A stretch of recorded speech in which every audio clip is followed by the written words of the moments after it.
যে ভুলকে আবার স্বৈরাচারকে জায়গা করে দিবে। ধন্যবাদ। আমিও রাষ্ট্রীয় বাহিনীর যে নিপীড়ন গতকাল আমরা লক্ষ্য করলাম, পুরনো ফ্যাসিবাদের যে প্রেতাত্মা, সেই প্রেতাত্মারই রূপ আমরা দেখতে পাচ্ছি। সেই ঘটনার প্রতিবাদে আমিও এখান থেকে ওয়াক আউট করছি।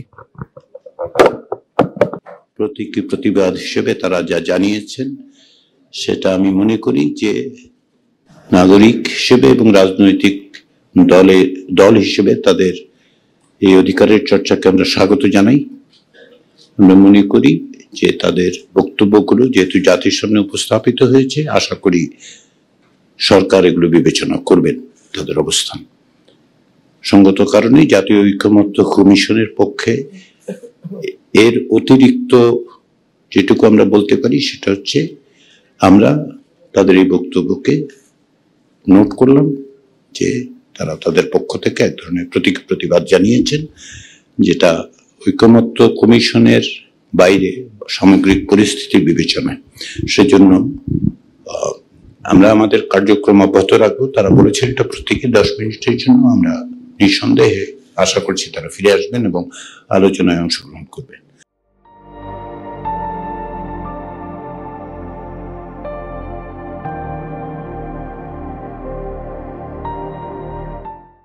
আমরা ওয়াকআউট করেছিলাম। ইতিমধ্যে শুনেছেন গতকাল যে ন্যাক্কারজনক ঘটনা ঘটেছে, পুলিশের হামলা এবং সরকারের যে অদায়িত্বশীল আচরণ, তার প্রতিবাদে আমরা এখন ফিরে যাচ্ছি।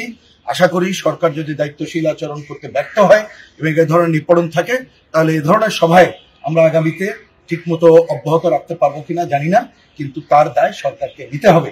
এবং আশা করব এই মাইলস্টোনে যে আমাদের তরুণ ছাত্রছাত্রীদের উপরে যে হামলা হয়েছে, হামলাকারীদের বিচার হবে এবং ঘটনার সুষ্ঠু তদন্ত হবে। সবচেয়ে বড় কথা হচ্ছে যে অবশ্যই যারা নিহত হবে পূর্ণাঙ্গ তালিকা ঘোষণা করতে হবে। আর গোপালগঞ্জে শুনেছেন গতকাল দুজন উপদেষ্টা গিয়েছিলেন, আমরা খুবই ক্ষুব্ধ। তারা যেতেই পারেন, কিন্তু স্থাপনা দেখেছেন যারা নিহত হয়েছে তাদের বাড়িতে তারা যায়নি, কেন আমরা জানি না।